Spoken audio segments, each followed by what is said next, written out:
ఏ కేసీఆర్ కు no entry, ఆయన India కూటమిలో కలవనివ్వం, ఆ ఇంటిపై వాలిన కాకి కాంగ్రెస్ గోడపై వాలితే కాల్చి పడేస్తాం, 12 సీట్లు వస్తే బీఆర్ఎస్ అధికారంలోకి వస్తుందా? కేసీఆర్ ఇక నీ జీవితంలో పదవిని కళ్ళతో చూడలేవు, ప్రధాని నరేంద్ర మోడీ తెలంగాణకి ఇచ్చింది గాడిద గుడ్డే అని చెప్పేసి గాడిద గుడ్డు చూపిస్తా ఉన్నాడు. గుజరాత్ పెత్తనానికి తెలంగాణ పౌరుషానికి మధ్య పోరు, బీజేపీ గెలిస్తే రిజర్వేషన్లు రద్దు, కేసీఆర్ తిట్టే తిట్లు మోడీ తిట్టారు, జమ్మికుంట, రేగొండ, బాలాపూర్, ఎన్టీఆర్ నగర్లో సీఎం రేవంత్ రెడ్డి మాట్లాడిన సభల్లో పాల్గొన్నాడు. కేసీఆర్ ను ఇండియా కూటమిలోకి రానివ్వబోమని, ఆయన ఇంటి మీద వాలిన కాకి కాంగ్రెస్ గోడ మీద వాలిన కాల్చి వేస్తామని రేవంత్ రెడ్డి హెచ్చరించారు. కేసీఆర్ బీజేపీతో చీకటి ఒప్పందం కుదుర్చుకొని కాంగ్రెస్ ను ఓడించేందుకు కుట్ర పన్నుతున్నారని ఆరోపించారు.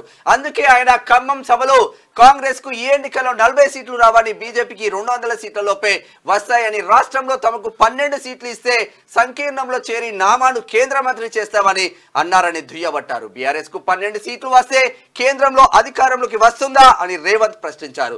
లోక్సభ ఎన్నికల ప్రచారంలో భాగంగా ఆయన మంగళవారం కరీంనగర్ జిల్లా జమ్మికుంటలో, భూపాలపల్లి జిల్లా రేగొండలో జరిగిన జన జాతర సభల్లో, హైదరాబాద్ లోని బాలాపూర్, ఎన్టీఆర్ నగర్ లో నిర్వహించిన రోడ్ షోల సందర్భంగా ప్రసంగించారు. ఈ ఎన్నికల్లో తెలంగాణ పౌరుషాన్ని గుజరాత్ కు చేరే విధంగా చాటాలని పిలుపునిచ్చారు. బీజేపీ వాళ్ళు సూరత్ కు పారిపోయే విధంగా తీర్పు ఇవ్వాల్సిన అవసరం ఉందన్నారు. 10 ఏళ్ల పాలనలో తెలంగాణకు మోదీ ఇచ్చింది ఏం లేదని, ఇక్కడ ఎంపీ అంటే బండి సంజయ్ తెచ్చింది ఏం లేదని ఆగ్రహం వ్యక్తం చేశారు. 60 ఏళ్ల తెలంగాణ ఆకాంక్షను, 1200 మంది తెలంగాణ బిడ్డల బలిదానాలను అవమానపరిచే విధంగా మోదీ పార్లమెంట్ లో మాట్లాడిన ఎంపీగా ఉన్న బండి సంజయ్ ఏం చేయలేకపోయిందని గట్టిగా అరుచుకుంటారు. కేసీఆర్ కు నో ఎంట్రీ. వాస్తవంగా మొన్న కేసీఆర్ కి ఎక్కడ నో ఎంట్రీ అంటే ఇక్కడ ఇండియా కూటమిలో ఒకవేళ ఆయన వస్తా అంటే ఎట్టి పరిస్థితులు రాణించే ప్రసక్తే లేదు. ఎందుకనంటే అక్కడ ఆ గోడ మీద వాళ్ళ కాకి మళ్ళీ ఇక్కడికి వస్తా అంటే కాల్చి పడేస్తామని అంటున్నాను.